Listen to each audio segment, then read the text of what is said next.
Hello cuties 100 days weight loss ചാലഞ്ചിന്റെ day 19 ആണ് കേട്ടോ. കീറ്റോ ഡയറ്റ് ആണ് ചെയ്യുന്നത്. അപ്പൊ ഇന്ന് വെയിറ്റ് കുറഞ്ഞിട്ടുണ്ട്, ഒരു 900 ഗ്രാംസോളം കുറഞ്ഞിട്ടുണ്ട്. അപ്പൊ വെയിറ്റ് വന്നിരിക്കുന്നത് 141.7 ആയിരുന്നു. ഇന്നലത്തെ വെയിറ്റ് 142.6 ആയിരുന്നു കേട്ടോ.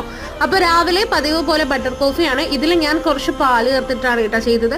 നല്ല ടേസ്റ്റ് ഉണ്ടായിരുന്നു, എനിക്ക് ഭയങ്കരമായിട്ട് ഇഷ്ടമായി കേട്ടോ. പിന്നെ അതൊക്കെ കഴിഞ്ഞ് ഉച്ചക്കത്തേക്ക് പരിപാടിയാണ്. ഇത് മീൻകറി അവിടെ റെഡിയാക്കിക്കൊണ്ടിരിക്കുക. എനിക്കുള്ള ചിക്കൻ കുറച്ച് ബട്ടറിലൊന്ന് ചെയ്തെടുക്കാം കേട്ടോ. അപ്പൊ എല്ലാവരും എൻ്റെ അടുത്ത് ചോദിച്ചു എങ്ങനെയാണ് വീട്ടിലെ കാര്യങ്ങൾ മാനേജ് ചെയ്യുന്നത്. അപ്പൊ നാരൂണ് ചോറും കോവയ്ക്ക മെഴുക്കുവരട്ടി സാലഡ് മീൻകറി എല്ലാം റെഡിയാണ്. എൻ്റെ ചിക്കനും റെഡിയാണ് കേട്ടോ. അങ്ങനെ ഉച്ചയ്ക്ക് ഞാൻ എടുത്ത കുറച്ച് ഈ ഒരു ഗ്രിൽ ചിക്കൻ ബട്ടറിൽ ഒന്ന് ടോസ്റ്റ് ചെയ്തെടുത്തതും പിന്നെ കുറച്ച് സാലഡ് ആയിരുന്നു കേട്ടോ. പിന്നെ രാത്രി വലിയ വിശപ്പില്ലായിരുന്നു, എന്താണെന്നറിയില്ല, ഈ ഒരു ഡയറ്റിൽ എനിക്ക് വലിയ വിശപ്പില്ല. അങ്ങനെ ഞാൻ 2 മുട്ട മാത്രമേ രാത്രിയിൽ കഴിച്ചിട്ടുള്ളൂ. പിന്നെ അത് കഴിഞ്ഞ് നമ്മുടെ ഫേസ് പാക്ക് ഒക്കെ ഇട്ടിട്ടാ, എന്നിട്ട് കുളിച്ചിട്ടൊക്കെ വന്നു, സ്കിൻ കെയർ ഒക്കെ കഴിഞ്ഞു. ഇനി എന്നിട്ട് വേണം കിടന്നുറങ്ങാൻ. കീറ്റോ തുടങ്ങിയത് പിന്നെ അധികം വിശക്കാറില്ല കേട്ടോ എനിക്ക്, അതുകൊണ്ടാണ് ഫുഡ് കുറച്ചെടുത്തത്. അപ്പം നാളെ കാണാവേ, ബൈ.